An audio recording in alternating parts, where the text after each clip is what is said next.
Hola, ¿qué tal? El día de hoy presentaremos dos métodos, el método de mínimos cuadrados lineales y el método de Runge-Kutta. Nuestro equipo es el número 5 y está conformado por Alvarado Jaramillo Luis Yael, Bautista Sánchez Marta Alicia, Cornejo Nieto Juan Fernando, Ramírez Hernández Jesús Fernando, Reyes Olivar José Alfredo y Ruiz Marroquín Ana Karen. Procederemos a mostrar los videos de los temas explicados. Gracias.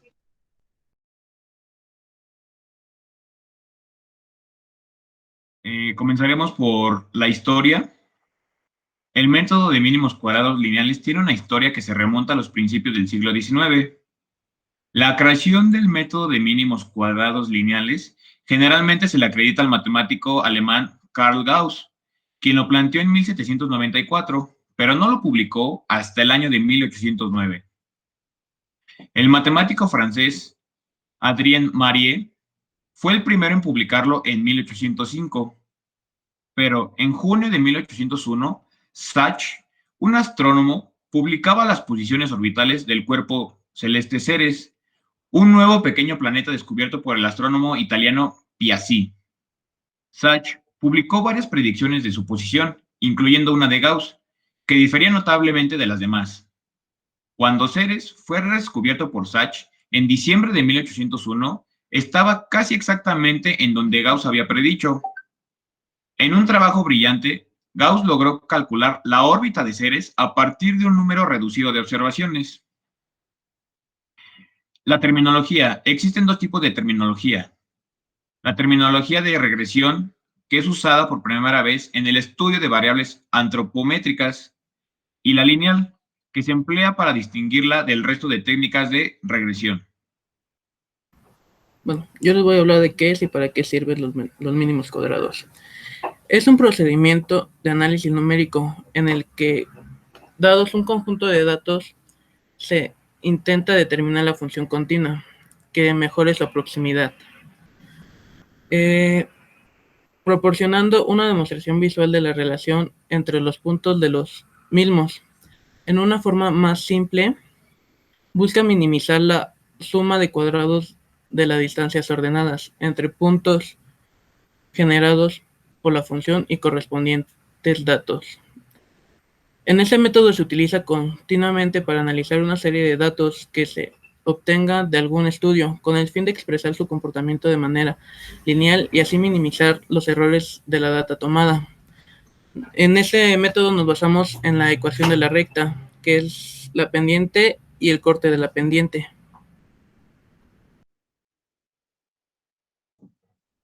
Bueno, ahorita explicaremos con este ejercicio cómo sirve el método de mínimos cuadrados lineales. El ejercicio dice que 5 niños de 2, 3, 5 y 7 años de edad pesan respectivamente 14, 20, 32, 42 y 44 kilos. Hallar la ecuación de la recta de la edad sobre el peso y cuál sería el peso aproximado de un niño de 6 años. Ok, nuestro procedimiento. El primer paso es encontrar la variable dependiente y la independiente. En este caso, nuestra variable dependiente es el peso, que es nuestro eje en Y. Y la variable independiente es nuestra edad, que se encuentra en las X.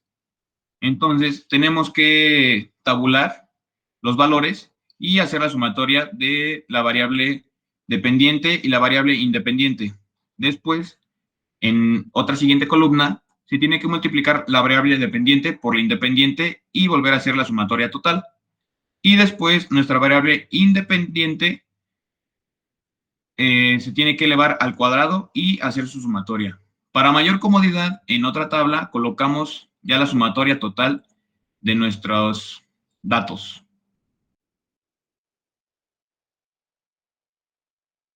Uno de los pasos iniciales y que también es relativamente importante es graficar nuestra dispersión inicial, ya que con esto nos damos una idea de qué tan dispersos están nuestros datos. Se le agrega una línea de tendencia para observar si están de manera lineal. Igual al hacer esta gráfica, nos podemos dar cuenta si el mejor método a utilizar es el de mínimos cuadrados lineales, ya que en esta se observa si van de manera ascendente y de manera lineal conforme a la ecuación de la recta. Ok, ahora pues haremos el siguiente paso al cálculo de la pendiente y el corte de la pendiente, que se representan con M y B respectivamente. Para estas, como podemos ver en el recuadro azul, se utilizan fórmulas usando los datos que calculamos anteriormente en la tabla. M se calcula de la siguiente manera. M es igual a la sumatoria de X por Y menos la sumatoria de X por la sumatoria de Y. Esta multiplicación se divide entre el número total de datos y toda esta resta se divide entre la sumatoria de X al cuadrado menos la sumatoria de X al cuadrado entre N. Esta última sumatoria de X no representa lo mismo que la anterior, ya que en una es la que obtuvimos en la tabla, o sea, elevar los datos de X en la tabla, y la otra es la sumatoria de los datos iniciales de X elevados al cuadrado. Y bueno, B se calcula igual a la sumatoria de Y entre N menos la pendiente por la sumatoria de X entre N. Y ya teniendo establecidas estas fórmulas, pasamos al cálculo y a la sustitución con los datos que tenemos. Y nos da un resultado de M igual a 5.1538 y B es igual a 4.6307. Teniendo estos datos, los sustituimos en la ecuación de la recta, ya que estos lo complementan. Y queda como Y igual a 5.1538 por X más 4.6307. Esto nos da el resultado del inciso A. Bueno, para calcular nuestro inciso B, que es la evaluación de los datos iniciales con la nueva ecuación encontrada, se va a sustituir. En ese caso, se pidió el peso aproximado de un niño de 6 años, por lo que vamos a sustituir esa 6 en nuestra ecuación encontrada, es decir, 5.1538 por 6 más 6.6307 nos va a dar un igual de 35.548 kilogramos, por lo que el peso aproximado de un niño de 6 años va a ser ese, de 35.5548 kilogramos. Y así nos vamos a basar en los demás datos, ya que vamos a estar buscando una proximidad, sustituyendo nuestras X iniciales. Y se va a hacer una gráfica se hace una nueva gráfica, una visualización, una gráfica con los datos nuevamente evaluados con nuestra ecuación dependiente de nuestra línea de tendencia, por lo que se van aproximando más estos datos. Y bueno, eso sería todo en mínimos cuadrados lineales. Gracias.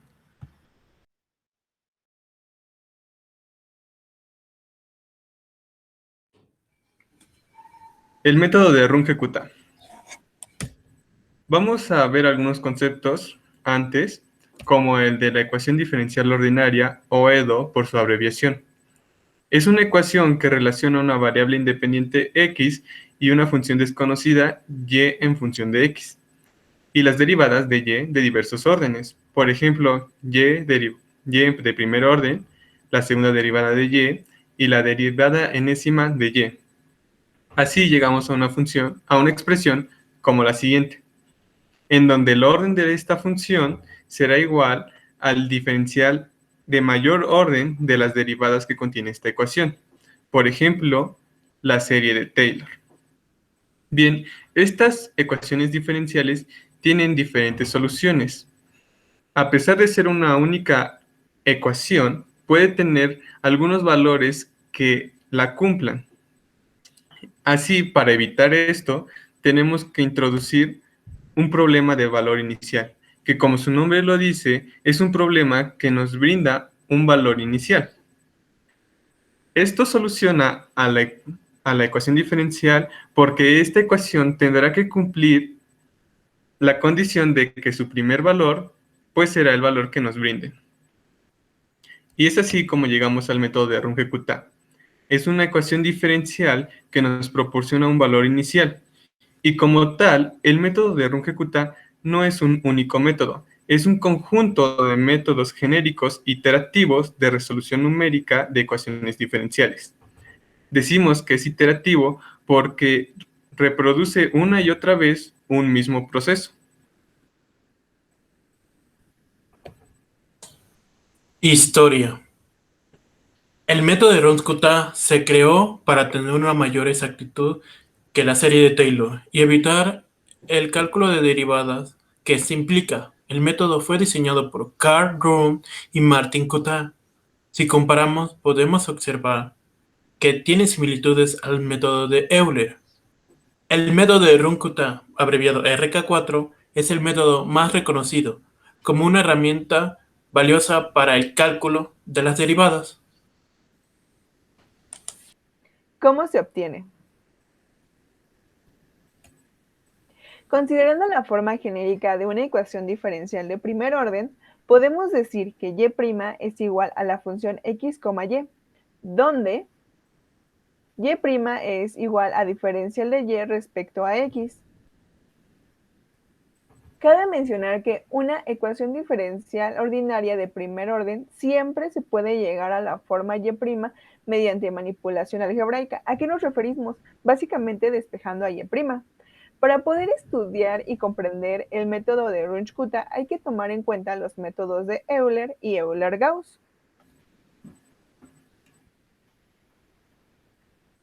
El método de Runge-Kutta. Los métodos de Runge-Kutta consisten en obtener una ecuación, considerando la siguiente forma genérica como aproximar el valor de y más 1.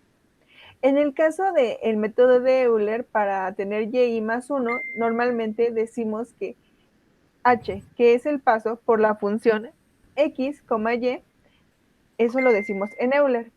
Pero en el caso de Runge-Kutta estamos diciendo que y inicial más 1 es igual a y inicial más, en este caso es omega 1, K1 más omega 2, K2 más omega 3, K3 más omega n, Kn, depende al orden que queramos llegar.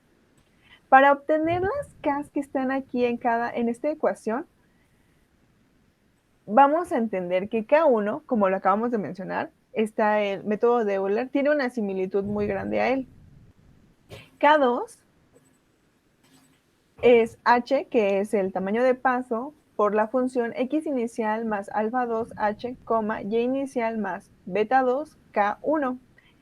K3 igual, una ligera modificación. H, por la función, iniciamos igual xy más, en este caso va a ser delta de la ecuación número alfa, perdón, de la ecuación número 3h, y inicial más beta 3, K1 más beta 3, 2K2.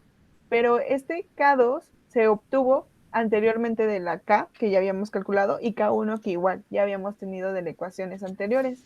En el caso para obtener K4 va a ser h, que es el paso, de la función x inicial más alfa 4h, y inicial más beta 4, K1 más beta 4, K2 más beta 4, que viene siendo que K3. K3 lo obtuvimos de la ecuación anterior para obtenerlo para el método de Runge-Kutta. En el caso para obtener cualquier K o NK, lo que vamos a hacer es tomar a Kn es igual a h, que es el paso por la función, y vamos a seguir que x inicial más alfa n, h, y inicial más beta n, K1 más beta n, K2 más beta n, K3, y así n número de veces hasta llegar a uno anterior al que queremos calcular.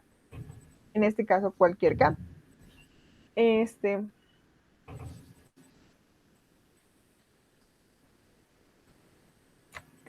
Además que omega 1, omega 2 hasta omega n, tenemos que alfa 1, llegamos de alfa 1, alfa 2 hasta alfa n, igual beta 1, beta 2 hasta beta n o beta n menos 1, son constantes que deben determinarse de tal forma que proporcionen la mayor exactitud posible a la solución de la ecuación diferencial.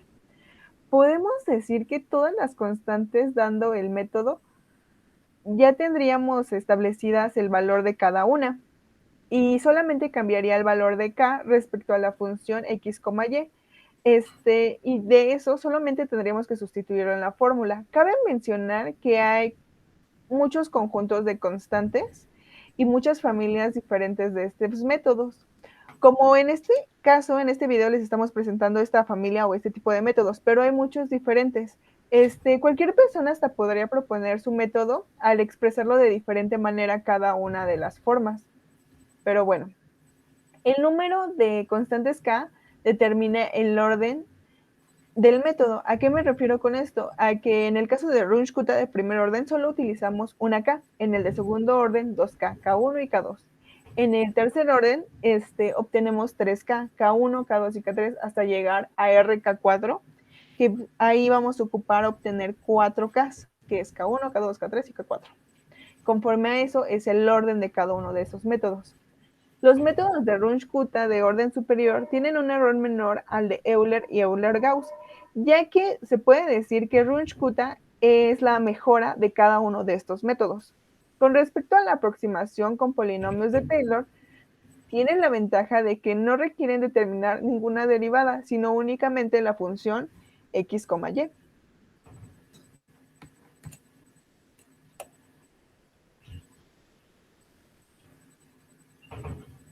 RK1, el método de Runge-Kutta de primer orden. Como lo había mencionado, en este caso solamente vamos a obtener lo que viene siendo una K para poder hacer este método. En este método podemos decir que es Euler o una similitud muy parecida a Euler. Se puede expresar como y n más 1 para obtenerse se va a ocupar y inicial más h, que es el paso, por la función xn, yn. Pero si nos damos cuenta, podemos decir que K1 es igual a h por la función x inicial, y inicial.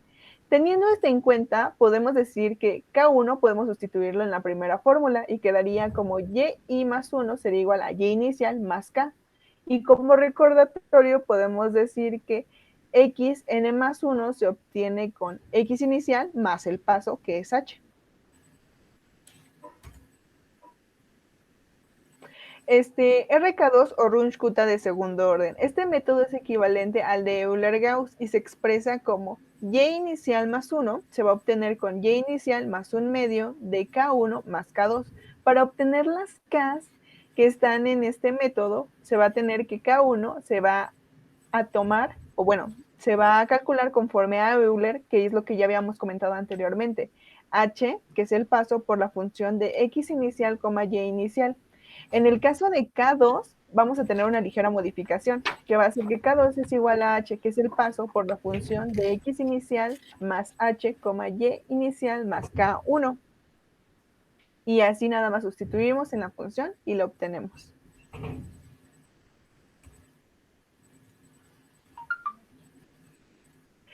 RK3 es el método de Runge-Kutta de tercer orden. En este método se expresa como y inicial más 1 se va a obtener como y inicial más 1/6 de K1 más K4 K2 de K1 más 4K2 más K3. En K1 igual, hacemos el puntapié de que se está obteniendo muy similar al método de Euler, que es H, el paso por la función de x inicial, y inicial. K2 se va a obtener con respecto a h por la función x inicial más 1 medio de h, y inicial más 1 medio de K1. En el caso de K3 igual, una ligera modificación que es igual a h por la función de x inicial más h, y inicial menos K1 más 2K2.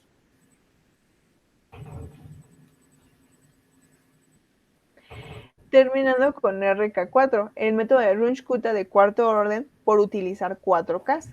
Igual, tenemos nuestra fórmula que para obtener yn más 1 va a ser y inicial más h sobre 6, que va a ser K1 más 2K2 más 2K3 más K4.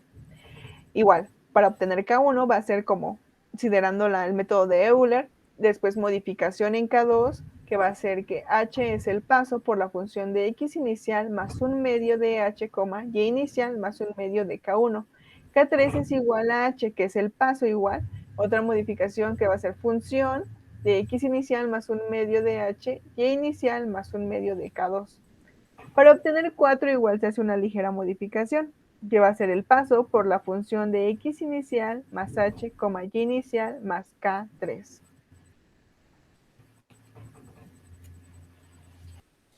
El método de Runge-Kutta de cuarto orden. Como anteriormente vimos, los métodos de Runge-Kutta se obtienen mediante algunas constantes como lo son omega y beta. El problema es que hay que resolver un sistema de ecuaciones para encontrar los valores de estas constantes. Así que lo vamos a hacer de una forma gráfica y lo haremos mediante el método más utilizado de Runge-Kutta, el cual es el de cuarto orden. Imaginemos una gráfica y contra x y una función x, y. Pensemos que queremos hallar el valor de un punto en esta gráfica. Estas coordenadas serán y sub n más 1 y x sub n más 1. Ahora, los métodos de Runge-Kutta se basan en establecer pendientes que al fin... Ahora, los métodos de Runge-Kutta se basan en establecer un número de pendientes, las cuales nos ayudarán a estimar el valor del punto que queremos saber. Empezamos con una primer pendiente o un primer punto, las cuales tendrán unas coordenadas de x sub n, y sub n. Ahora, proyectamos su pendiente y esta pendiente será igual a la función evaluada en x sub n, y sub n. Una definición de pendiente es igual al desplazamiento de y con respecto al desplazamiento en x. Entonces, podemos decir que el desplazamiento en y de esta pendiente es igual a k1, mientras que el desplazamiento en x es igual a h. Entonces, la pendiente 1 también es igual a k1 sobre h. Establecemos otro punto. Este punto tendrá unas coordenadas de x sub n más h medios, porque se va a hallar a la mitad de h. Mientras que en y será igual a y sub n más k1 entre 2, porque el desplazamiento en y estará en la mitad de k1. También podemos proyectar otra pendiente, la pendiente del punto 2, la cual tendrá un desplazamiento en y de k2. Así, como lo hicimos en el punto 1, podemos decir que este punto 2 o pendiente 2 será igual a k2 entre h. Establecemos un tercer punto. El punto igual se hallará a la mitad de h, por lo que su coordenada en x será igual a x sub n más h medios. Su coordenada en y será y sub n más k medios, porque estará a la mitad de k2. Haciendo lo mismo del desplazamiento de y con respecto al desplazamiento en x, establecemos que su desplazamiento en x será igual a k3 y su desplazamiento en y a h. Bien, establecemos un cuarto y último punto, el cual se hallará al final de h, por lo que su coordenada en x será x sub n más h, porque ya habrá recorrido todo el paso, y su coordenada en y será y sub n más k3. O lo que es igual a k sub 4 entre h. Y la diferencia entre esta última pendiente y el punto real será igual al error local. Ahora, ¿cómo obtenemos los valores de K1, K2, K3 y K4? Bueno, pues viendo las expresiones de las pendientes, podemos despejar fácilmente estas K. Para el caso de K1, queda despejada y es igual a h, o el tamaño de paso, por la función evaluada en x sub n, y sub n. Haciendo lo mismo con las distintas k, llegamos a estas expresiones. Bien, esto nos ayuda porque, si recordamos, los métodos de Runge-Kutta se basan estableciendo pendientes. Y estas pendientes representan los desplazamientos en Y. Ahora, ¿cómo obtenemos el desplazamiento real o el desplazamiento general en Y? Pues muy fácil, haciendo un promedio. Así, el desplazamiento en Y será igual a la suma de K1 más 2 veces K2, porque si recordamos, K2 se halla a la mitad de K1. Entonces hay que multiplicarla para que tenga el mismo desplazamiento que K1. Lo mismo pasa con K3, solo que en este caso K3 estuvo a la mitad de K2. Así que hay que multiplicarla para que tenga el mismo desplazamiento que K2. K4 se queda igual porque fue un desplazamiento completo. Y esto entre 6 porque si hacemos la suma de una pendiente de K1 más dos pendientes de K2, 3, más dos pendientes de K3, 5, más la pendiente de K4, 6. Por eso el 6. Así podemos decir que y sub n más 1 será igual a y sub n, el valor inicial, más el promedio de estos desplazamientos en y. Ejemplo.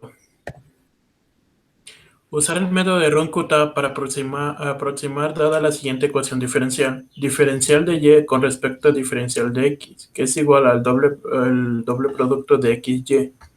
Y sabemos que y evaluado a 0 es igual a 1.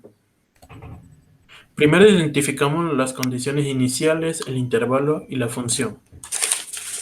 Tenemos que x inicial es igual a 0.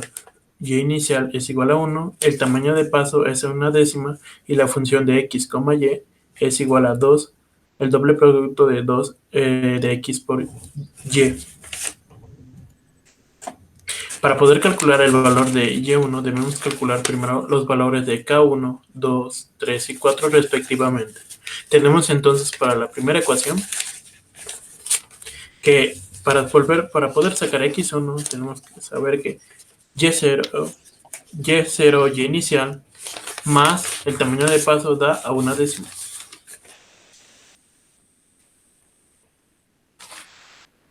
Ahora, K1 es igual a el producto del tamaño de paso por la función evaluada de x inicial más, y inicial, que sería una décima por 2 por 0 por 1, que daría 0. K2 sería el mismo tamaño de paso por la función evaluada en x inicial más un medio del tamaño de paso, y inicial más la mitad de K1, igual a una décima por 2 por 5 centésimas por 1, que da un total de una centésima.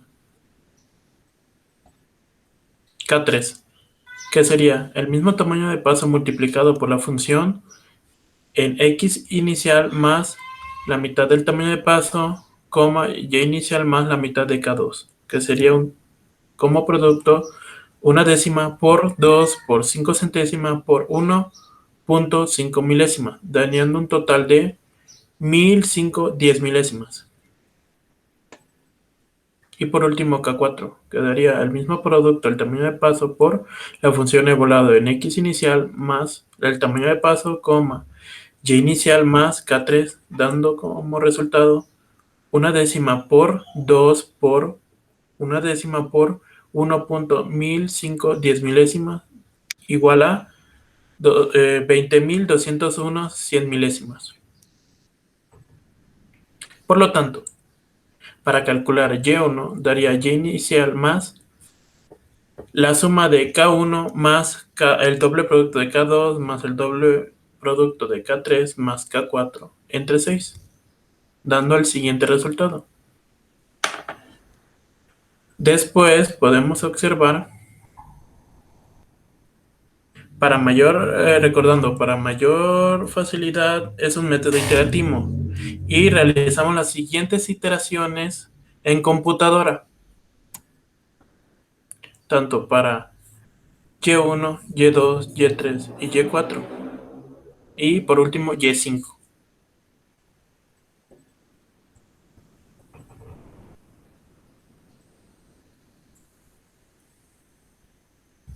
Ahora por integración directa.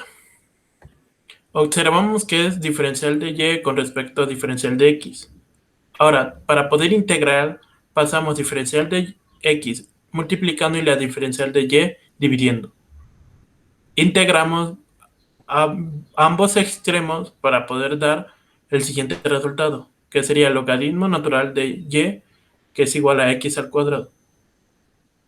Después, y es igual a Euler elevado a x al cuadrado.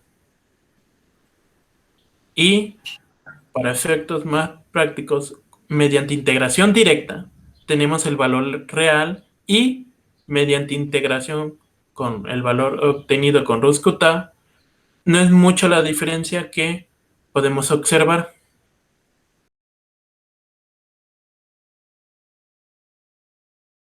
Como ventajas tenemos que solo requiere de la función f dependiente de x y que a diferencia de métodos similares tiene una mayor exactitud, más el de orden 4.